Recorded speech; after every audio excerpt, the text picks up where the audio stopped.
Hello and welcome back to Heiner's workshop lessons. Today we're actually gonna have a look at an alternator because a lot of people actually damage their alternators or damage them while they're out on the track.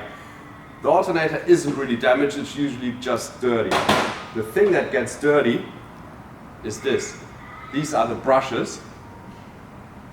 And what usually happens is when you do water crossings that are quite muddy and dirty, mud gets in here, the whole alternator is quite hot, the mud gets in there together with water, the water evaporates, the mud stays in there, turns into concrete and keeps these little contacts that you can see right here, holds them down, they lose contact with the rotor. That means no current can flow through the rotor anymore. That breaks the exciter field of the alternator and the alternator stops charging.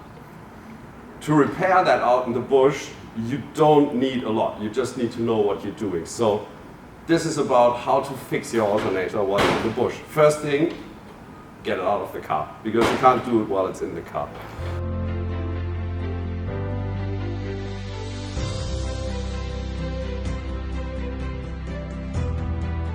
This is a Toyota alternator.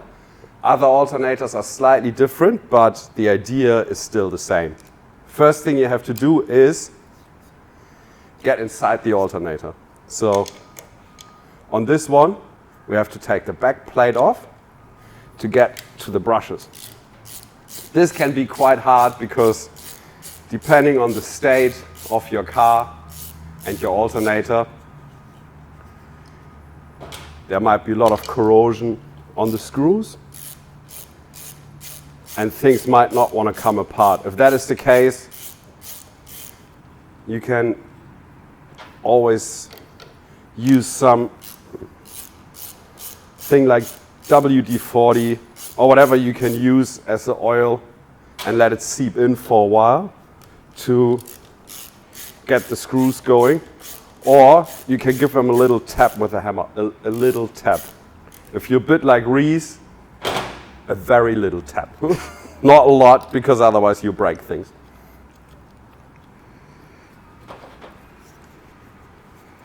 And make sure, especially while you're out bush, you put the parts in a certain order so you can remember how you took things apart. What I usually do is I start on one side and go across, and then I know if I want to put it back together, I go from the other side.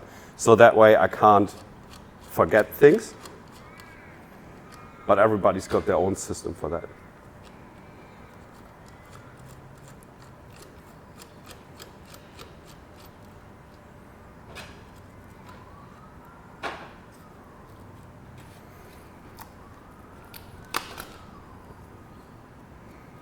Cool, so here you can see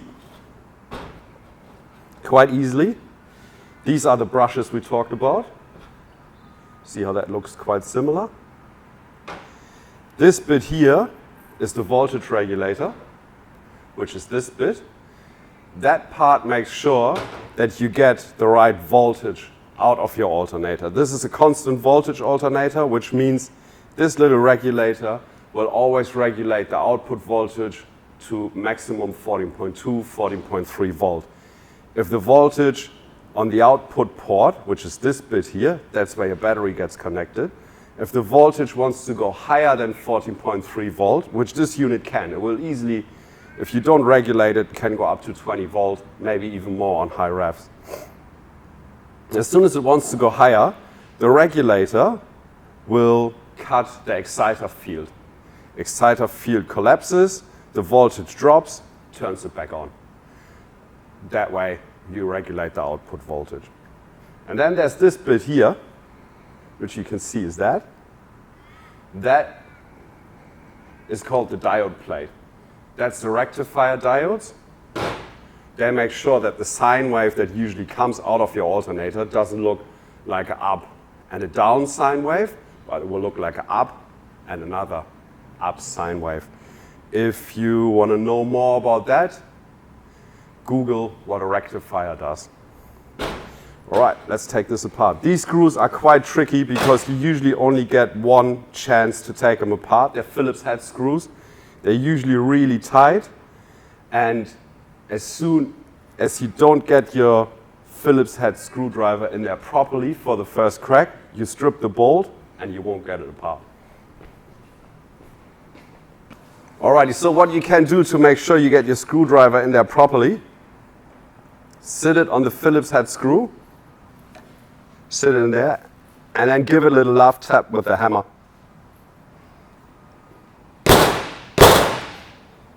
Just a little one. And then you can lean in, put your weight on it, and you can loosen the screw. And then lose it in the alternator. Do the same thing for the other side.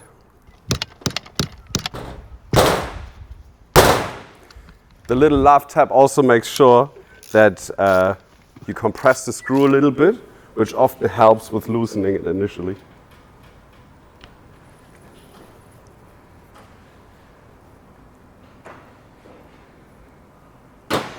Take that out, and now you can just slide out the regulator. This is usually the bit that gets damaged. As soon as we flick them a little bit, they go a lot easier as well. So what you can do, if you don't have one of these spare with you, then you can try to clean them, flush them out with water, put some WD-40 in, degrease them again afterwards, and then put them back in. When you do that, they will only go in one way afterwards. It can be quite tricky because these want to pop out again. So you have to make sure when you want to put them back in that you use a screwdriver, shove them in a little bit, and then slide them past the contacts. The contact surface for those is on the back of the rotor here. See, this shaft is connected to the front. And these contacts here, they slide on these two copper areas. That way, they allow a little current going through the rotor itself, which is called the exciter field. The exciter field moves around when the pulley turns. That way, the exciter field moves through the coils of the stator on the outside. There's usually 3 stator windings, so you get 6 copper wires coming out. That will then create 3 slightly offset sine waves, which will all be rectified. So instead of having 3 up waves and 3 down waves, you just got 6 up waves at the end on the rectifier plate here, which will then create your constant output voltage. So for bush repair, this is the part that you're looking at. Usually if something else goes, let's say a bearing, or the rectifier, or the regulator itself, that is harder to fix. And for somebody who doesn't really know what's going on, it's a lot harder to diagnose as well. You could have these 3 bits as spare parts with you in the bush. That's what I usually do for my alternator. I don't carry a full alternator. I just carry a voltage regulator, a diode plate, and also the brushes. That will get you going again in about 95% of the time. You'll see a bit more. We've also filmed this while being out and about, fixing Sean's FJ after he drove into a mud hole on the Holland track. But this is just to give you a little bit more insight on what it looks like on a bench. And then obviously, after you've cleaned it, you get the contacts going again. You just assemble it in the backwards order. You will find more links about regulators on alternators and how the internals of alternators work in the description below. If you got something interesting to say, leave us some comments. And if you like this and you find it informative, hit the like button, subscribe to our videos, and I'll see you for the next one. Thank you for watching.